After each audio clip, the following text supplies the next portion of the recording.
country and is quite interesting. Email Kilimnik to Manafort. Manafort identified, quote, the guy who gave you your biggest black caviar jar, close quote, as Yanukovych. He explained that in 2010, he and Yanukovych had lunch to celebrate the recent presidential election. Yanukovych gave Manafort a large jar of black caviar that was worth approximately $30,000 to $40,000. Manafort note.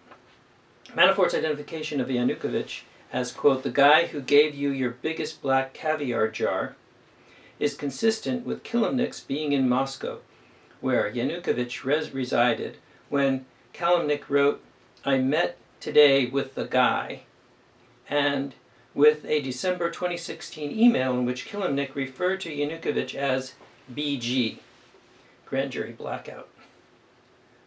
Manafort replied to Kilimnik's July 29th email, Tuesday, that is August 2nd, is best, Tuesday or Wednesday in New York City. Reference Manafort email. 3 days later, on July 31st, 2016, Kilimnik flew back to Kiev from Moscow, and on that same day wrote to Manafort that he needed about 2 hours for their meeting. Quote, because it is a long caviar story to tell, close quote. Email reference.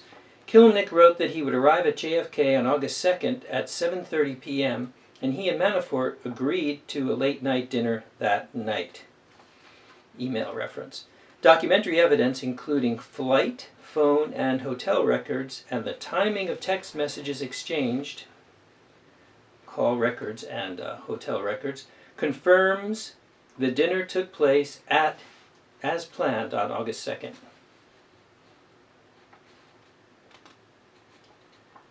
Note, Deripaska's private plane also flew to Teterboro Airport in New Jersey on the evening of August 2nd, 2016. According to Customs and Border Protection records, the only passengers on the plane were Deripaska's wife, daughter, mother, and father-in-law, and separate records obtained by our office confirm that Kilimnik flew on a commercial flight to New York.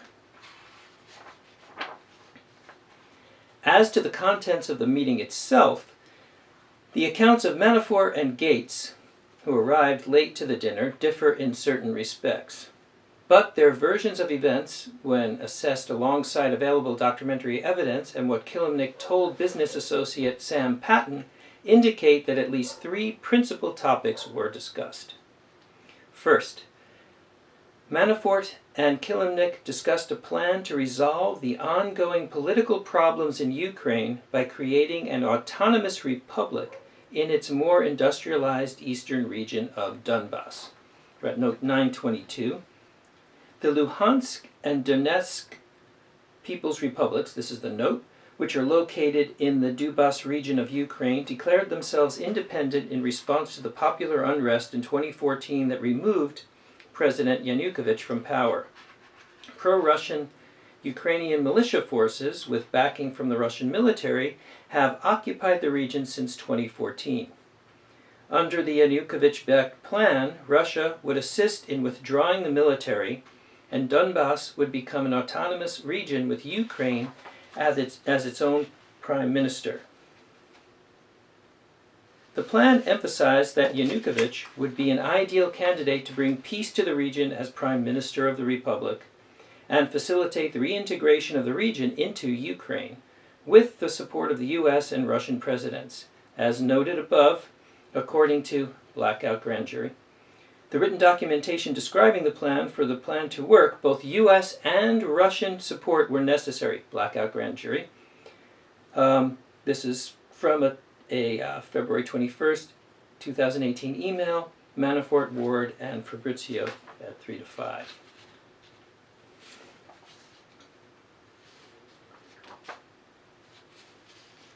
So, and having Yanukovych, the Ukrainian president, ousted in 2014, elected to head that republic. Manafort email and some grand jury blackout. That plan, Manafort later acknowledged, constituted a, quote, backdoor means for Russia to control eastern Ukraine. This Manafort citation 302 at 4. Manafort initially said that if he had not cut off the discussion, Kilimnik would have asked Manafort in the August 2nd meeting to convince Trump to come out in favor of the peace plan, and Yanukovych would have expected Manafort to use his connection in Europe and Ukraine to support the plan. More Manafort reference. Manafort also initially told the office that he said to Kilimnik that the plan was crazy, that the discussion ended, and that he did not recall Kilimnik asking Manafort to reconsider the plan after the August 2nd meeting. More Manafort testimony. Manafort said, then grand jury blackout, that he reacted negatively to Yanukovych sending, years later, quote, an urgent request when Yanukovych needed him. Grand jury blackout and some references to Manafort testimony. When confronted with an email written by Kilimnik on or about December 8, 2016, however, Manafort acknowledged Kilimnik raised the peace plan again in that email. Reference to testimony and investigative technique blackout information. Manafort ultimately acknowledged Kilimnik also raised the peace plan in January and February 2017 meetings with Manafort. Additional grand jury blackout and some other blackouts. Documentary evidence confirms the peace plan discussion in 2018. There's email references. Second, Manafort briefed Kilimnik on the state of the Trump campaign and Manafort's plan to win the election. The briefing encompassed the campaign's messaging and its internal polling data. According to Gates, it also included discussion of, quote, battleground, close quote, states, which Manafort identified as Michigan, Wisconsin, Pennsylvania, and Minnesota. Gates' testimony reference. Manafort did not refer explicitly to background states in his telling of the August 2nd discussion. Then we have a grand jury blackout.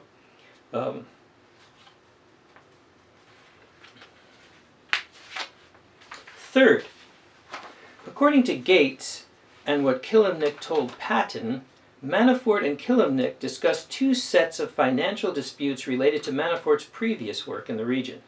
Those consisted of the unresolved Deripaska lawsuit and the funds that the opposition bloc owed to Manafort for his political consulting work and how Manafort might be able to obtain payment. Gates and Patton testimony. After the meeting, Gates and Manafort both stated that they left separately from Kilimnik because they knew the media was tracking Manafort and wanted to avoid media reporting on his connections to Kilimnik. Also references to Gates and Manafort testimonies. Section C, post-resignation activities.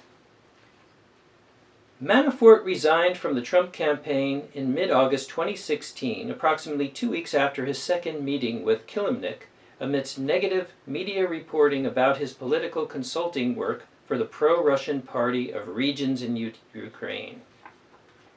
Despite his resignation, Manafort continued to offer advice to various campaign officials through the November election. Manafort told Gates that he still spoke with Kushner, Bannon, and candidate Trump. Gates reference here. And some of those post-resignation contacts are documented in emails. For example, on October 21st, 2016, Manafort sent Kushner an email and attached a strategy memorandum proposing that the campaign make the case against Clinton, quote, as the failed and corrupt champion of the establishment, close quote. And that, quote, WikiLeaks provides the Trump campaign the ability to make the case in a very credible way by using the words of Clinton, its campaign officials, and DNC members. Official reference and an email Manafort to Kushner. Later, in a November 5th, 2016 email to Kushner entitled, quote, Securing the Victory, close quote, Manafort stated that he was, quote, really feeling good about our prospects on Tuesday and focusing on preserving the victory, close quote, and that he was concerned the Clinton campaign would respond to a loss by, quote, moving immediately to discredit the Trump victory and claim voter fraud and cyber fraud, including the claim that the Russians have hacked into the voting machines and tampered with the results. Email Manafort to Kushner reference. Trump was elected president on November 8, 2016. Manafort told the office that in the wake of Trump's victory, he was not interested in an administration job. Manafort instead preferred to stay on the, quote, outside, close quote, and monetize his campaign position to generate business given his familiarity and relationship with Trump and the incoming administration. References to Manafort and Gates. Manafort appeared to follow that plan as he traveled to the Middle East, Cuba, South Korea, Japan, and China, and was paid to explain what a Trump presidency would entail. Manafort's activities in early 2017 included messages relating to Ukraine and Russia. The